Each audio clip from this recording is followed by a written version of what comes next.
Hello friends, Anderson here. Welcome back to Kilt and Rats Plays Ironsworn, Chapter 2, Episode 16. It is finally time to continue and make sense of it all.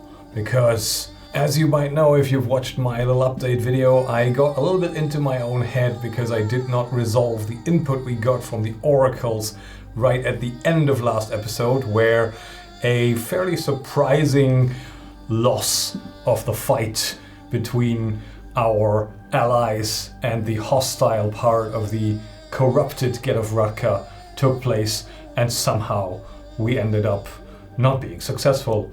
Dramatically so, having to pay the price, having to consult the major plot twist table, and then finding out that we share a common goal with an enemy.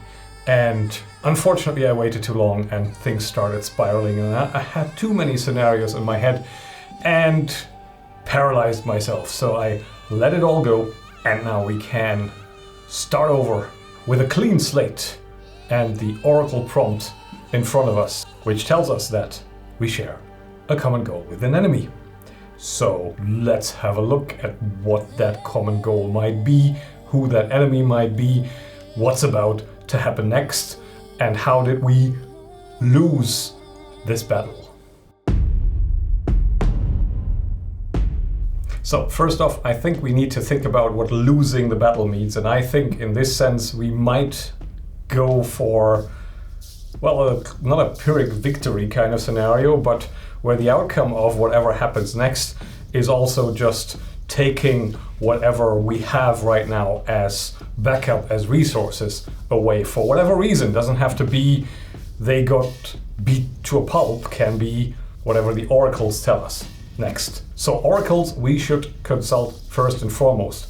Probably action and theme, so we get a prompt, just a general gist of the direction of where this plot twist leads us, who the enemy is, who the involved parties are. Basically, we want to find out, as a wise man once said, what the fuck is up with that? So here goes our action. 57 await, 17 renown. Await, renown. Doesn't necessarily jump out at you, does it? Renown kind of makes me think of the Varu, who have this more tribal aspect to them, this kind of renown-based society probably, where your great deeds and that of your ancestors... Hang on, okay, that just clicked. So we're at a gravesite here, right? About to go to this like burial barrow, and we assume that this is where the Varu have interred and imprisoned the chief offender of the plague of the past, Arsula, but I don't think they built it for that purpose, so it's some of their history as well in there, and renown, history, burial, makes me think of, well, where did the Get of Radka get their name? Has there been a Radka of great renown, who's the founding father of this tribe, who is maybe interred in that burial ground, and maybe they have some kind of Arthurian type legend where in a moment of great distress we await the return of our renowned leader who is buried in there, dead of course for all intents and purposes, but these are the Ironlands, so dead is sometimes not quite as dead as you want it to be.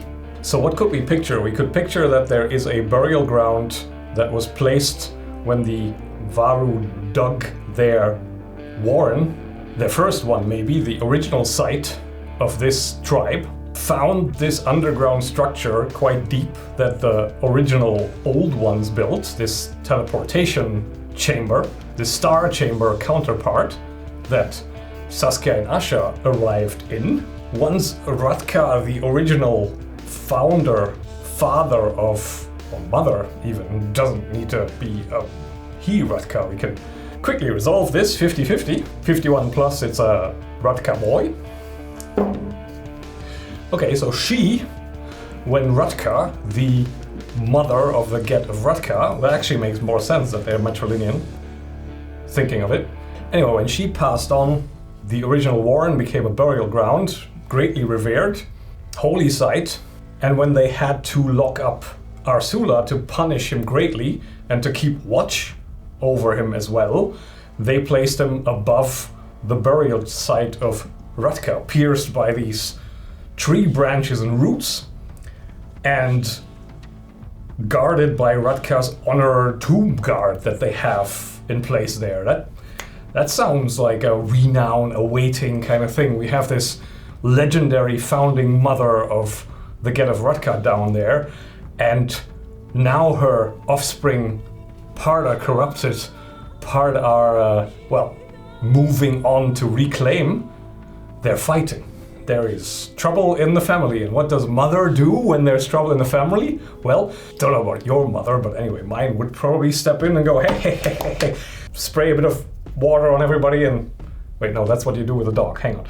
They are wolf people, but let's not go that far. So, what I'm trying to get at is, I would expect that this clash of the two factions, this major showdown, causes Radka to awaken, come forth as a revered figure, and that mythical attachment that she carries to her bloodline even overrides momentarily, at least, as long as she's present and exerting her will, Arsula's disease, his rage disease. And what that effectively would do for us is take them all away, because that's taboo, right?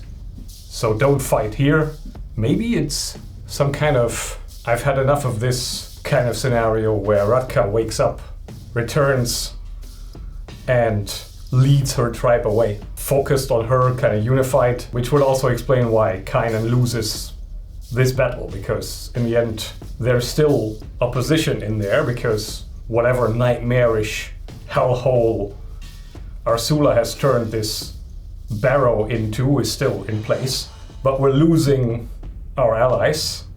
I'm assuming that our Ents, the tree folk, will also leave because they subject themselves to the will of Radka as well. And then Kynan just kind of, at the end of the battle, stands there alone, gravely injured, and having to sort it out now. Is that plausible? Does that make sense? It does to me, in a way.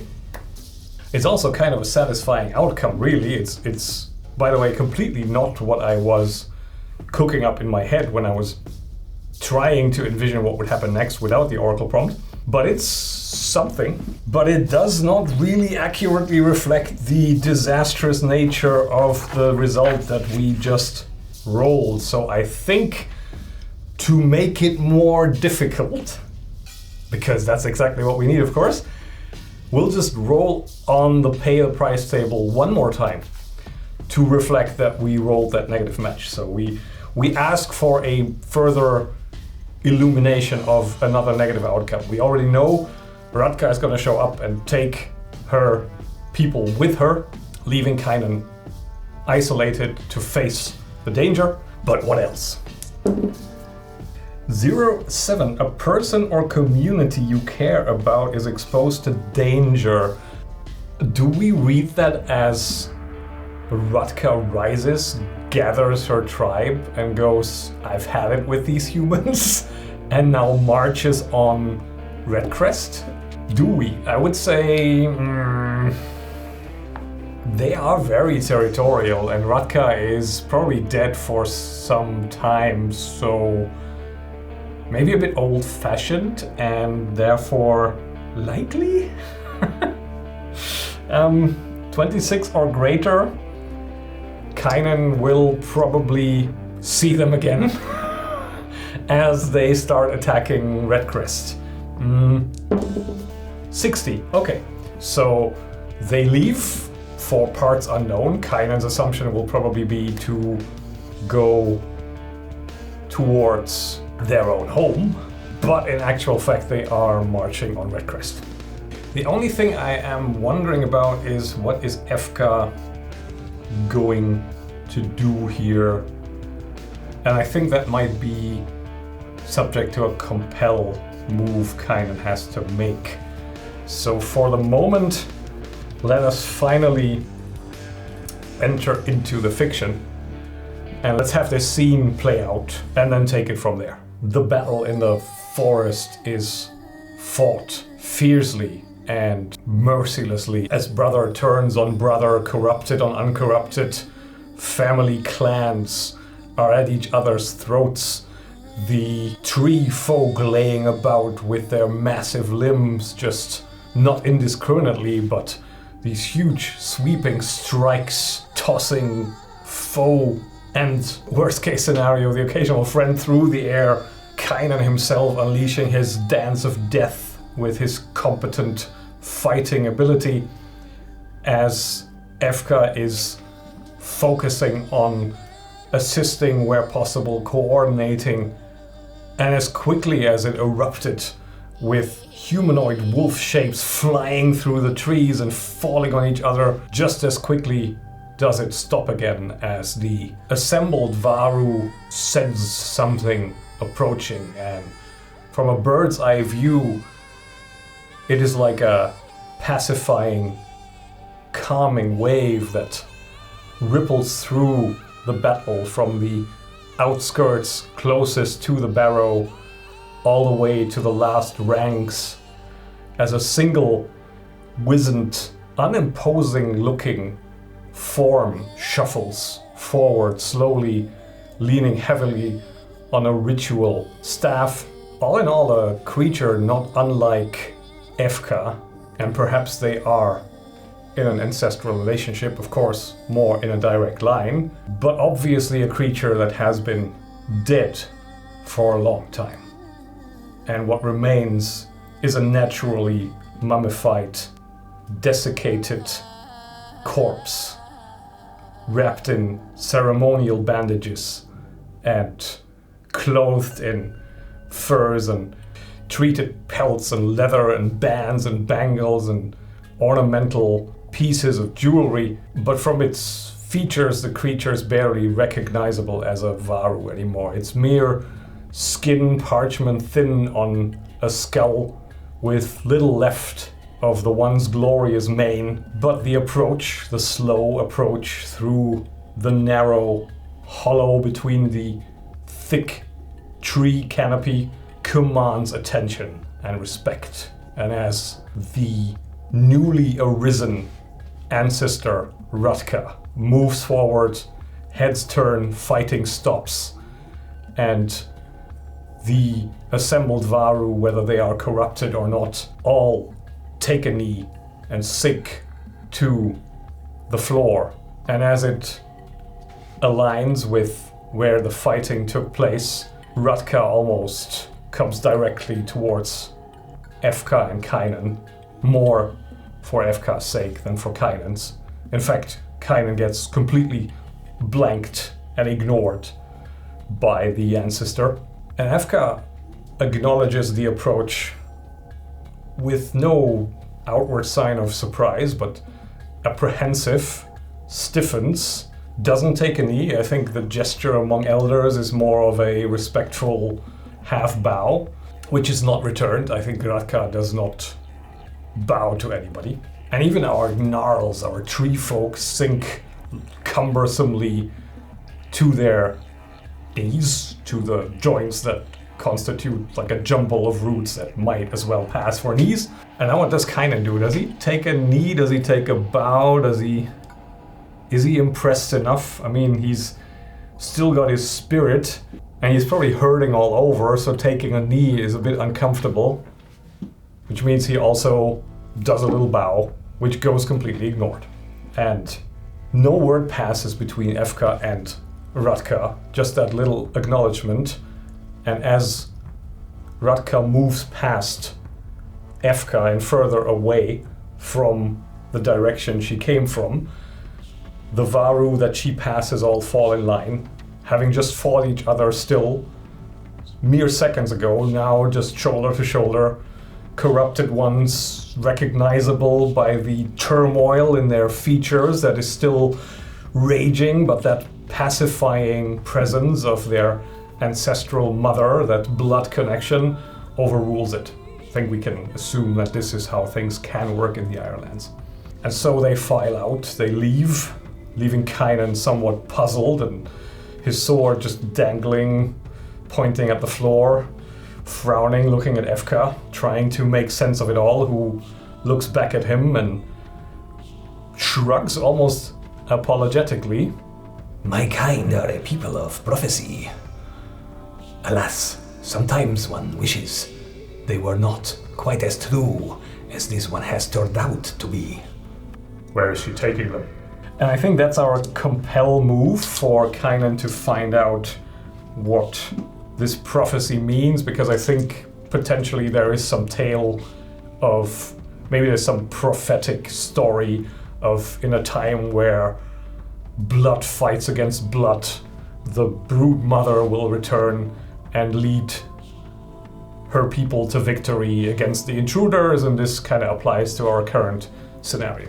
So will Kynan compel Efka to share some information, maybe share some final assistance, or is she just going to clamp up and go, "Don't worry about it, human, everything's fine," and just take an axe and join the rest? We'll see. Let's compel. Seems we haven't had quite enough dice nonsense in the last couple of rolls yet, so here we go again. That is a positive match with a strong hit. So they'll do what you want or share what they know, take +1 momentum. Wait, actually, I am not being smart about this. This was, as the fiction dictates, since we don't really have resistance from Efka here, this is a simple gather information. So we don't read this as a compel move, we read this as a gather information move, and there we read it as a strong hit. And we take 2 momentum, and I think we can infer that, well, Efka is very likely going to share something along the lines of, "You better get a move on, human, because I know where these guys are headed." And, well, does it mean that she is...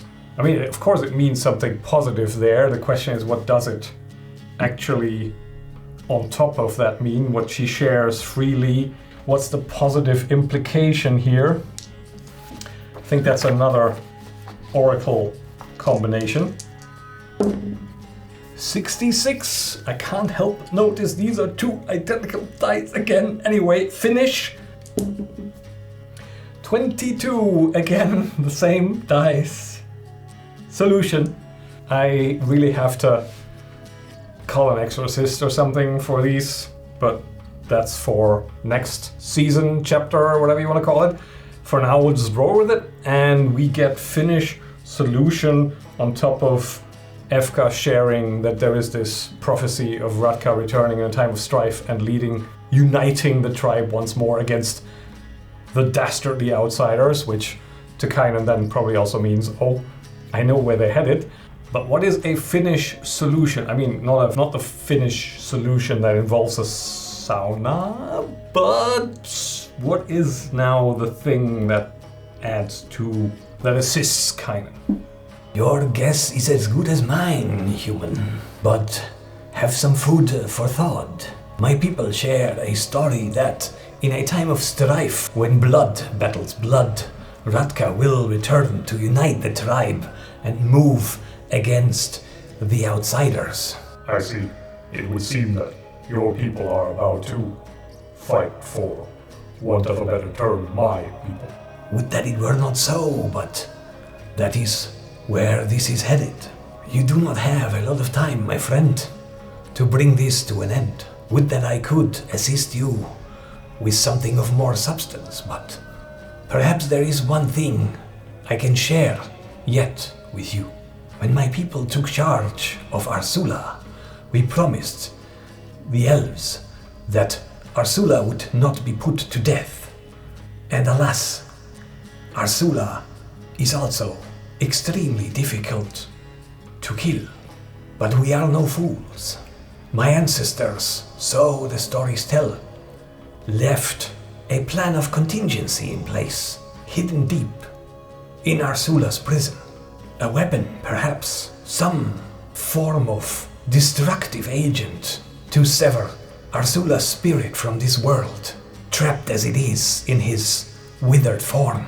I am afraid I can share no more details about this solution, my friend, but I know it is there. Seek it out before you confront the Elder, and perhaps you can carry the day.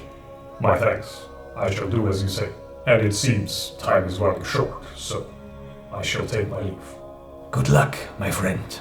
I think that's kind of the MacGuffin solution in a way, but I think that that could help, like especially with the fact that Arsula is one of those never died elves that we came up with in our elf building video, and they are really like demi-godly powerful. I really think that the Varu have some kind of failsafe built in, so in case of Arsula emergency, smash transparent volcanic substance and grab and implement in forehead or something, or it's a scroll of some kind or some. We'll have to see. We'll have to figure out how to even do this. Like, I am not 100% decided yet on what the inside of the barrow is actually going to be. Maybe even like a minor delve again.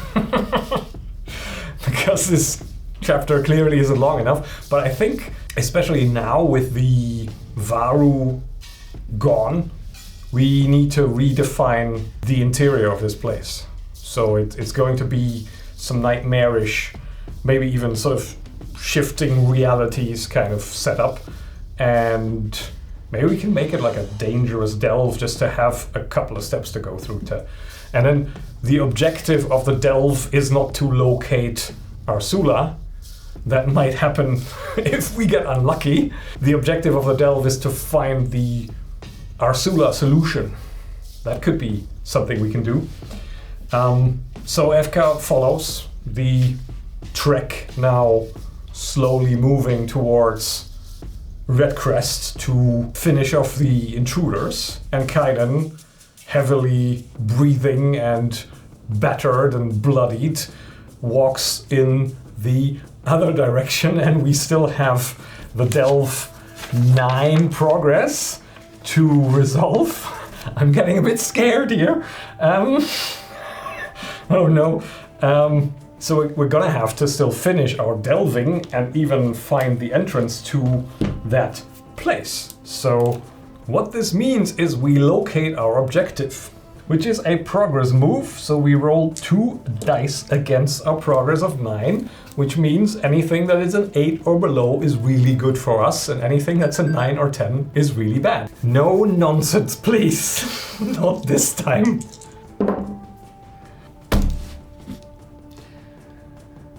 Double 2.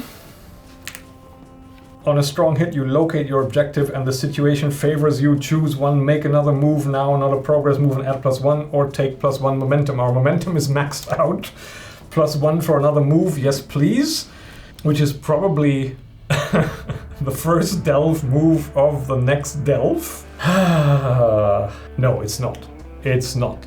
We need to find the entrance first. We can't just yada yada our way through it. So we could figure out what the positive effect is first. So let's do that again with our oracles, action and theme. 83 support. 75 mysticism. Are we supporting mysticism or are we encountering a support mysticism? I think probably with the +1 and how we are, I am going to weasel this into a way to get some health back. So our next move will be a heal move. And why is the next move a heal move? I think the next move is a heal move because as Kynan draws near onto the barrow, he uncovers this structure. He comes upon it as he leaves that thick, dark canopy, now still during the night, and it opens up into a clearing that immediately reveals this hill barrow, which has an entrance somewhat set back as a wedge is cut into the side of the hill that is topped by a iron pillar that is pulsating in a violet, purplish, blackened mist and has a sort of a red shimmer around it. The corruptions are seeping out and broadcasting of that corrupted iron pillar. And the entranceway still is serene and calming, and there's a little bit of a shrine situation going on. So there are sacrificial offerings sitting outside on the fortified hillside that is the cut that leads towards the opening portal. So as Kynan moves towards that, there are some fresh fruit and some rations set out, and also a little stream burbling through a crack in the hillside and dropping down into a receptacle, and Kynan gets to wash up, and that refreshing water just revitalizes him, and he finds a tub of some herbal paste, and he is somewhat familiar with it. The overall composition seems like, oh, this is some balm that will alleviate some of my pain, so he applies that, and he can make a heal move with a +1. We're doing it with wits with a weak hit, which means we can take +2 health and lose 1 momentum, which is fine. I was about to actually blow our momentum to make it a strong hit, but that would have been a pretty bad deal. And also we find now that the Get of Radka is gone, that this outside is unguarded, and we have this open entryway, this portal leading down into this underground structure, which goes deep, as we know. Somewhere in there is Saskia, somewhere in there is Asha, somewhere in there is Arsula, and somewhere in there is a weapon or an implement that can destroy Arsula for good. Meanwhile, the nightmare energy is pulsating above, and the Get of Radka is creeping towards Redcrest with the intent of destroying it once and for all. So that's where we leave it for today. Thank you very much for watching. I'll catch you next time, and bye for now.